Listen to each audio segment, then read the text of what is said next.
What's up, guys? It's Mark Films back again with another video. Today's video, my truck currently doesn't want to start. We replaced the spark plugs, battery, we needed new of all of that, and my fuel pump was I replaced it like 2 years ago, so hopefully that shouldn't be the problem. But what I got right now for this video is going to be installing the fuel filter. It was only $10. I got it at Napa Auto Parts, but they got it everywhere, O'Reilly's, wherever you want to go. So that's going to be today's video. Currently changing. It's really easy, like a 5-10 minute installation, and I'll get right into it. All right, guys, so the fuel filter, this is what the fuel filter looks like. Make sure to put it in the arrow it says. You guys will see with your old one, but you see, I'm pretty sure it's going to be facing that way towards the engine, but it's under the driver's side, and I'll get down there right now and I'll show you guys how to install this. All right, guys, so I'm currently under the truck. This is on the driver's side. It's literally right under the door, and that's it. That's all you're gonna have to do. Just take those off. It is gonna leak a little bit of gas because fuel is in here and it transfers through. So I got a little oil pan so it could drip on, but it's up to you guys, however you guys want to drip it. All right, guys, I'm back. My phone currently died, but it's back on, and I recommend when you guys do this, wear some clothes that you do not care, because I got splattered with gas, and I'm sure you will be too. Look, I had the pan, nothing fell in there. Look at that, just drops. Everything fell on me. It was kind of hilarious, but pissed me off. But my phone died, so I wasn't able to record loosening it, but this side's loosened. Look, this side's off already. Boom, boom, boom. It's right there. Now we got this one. This one I already loosened it up. It's to the point. Once you loosen up, you could just twist it off with your hand. Be ready for it to be, it has gas in here, like I said already. So be ready for it to splatter all over the place.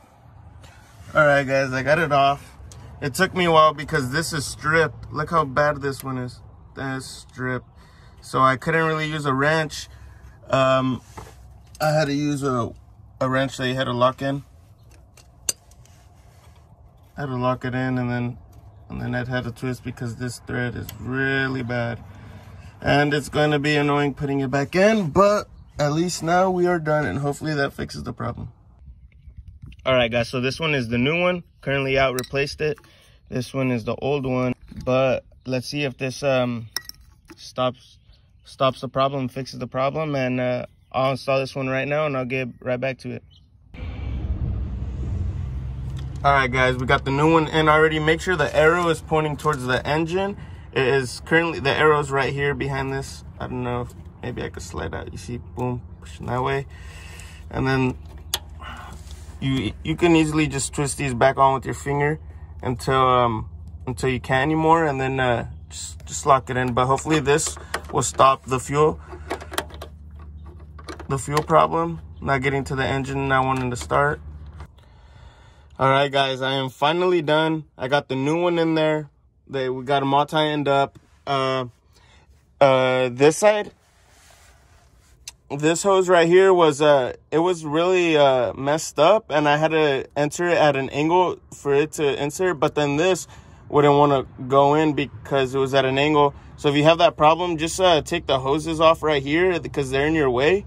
If you have that problem, you don't need to. It's just mine had to go in at an angle. So if you have the same problem, just take off the hoses, and you'll save yourself a little bit more time to trying to struggle and figure it out. But yep, now I'm gonna crank it up, see how it fires up. It shouldn't start up in the first one because it needs to transfer fuel, but we'll see. Just crank it up a little bit and you should be fine. All right, guys, let's see what this does.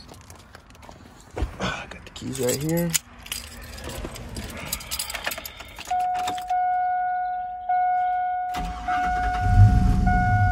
There you go. Right away.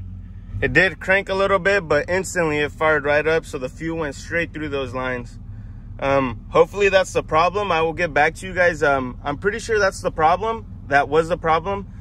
But if your truck cranks and it doesn't want to turn on, and you know it's not the fuel pump, then try and checking out the fuel filter, because my fuel pump was already replaced.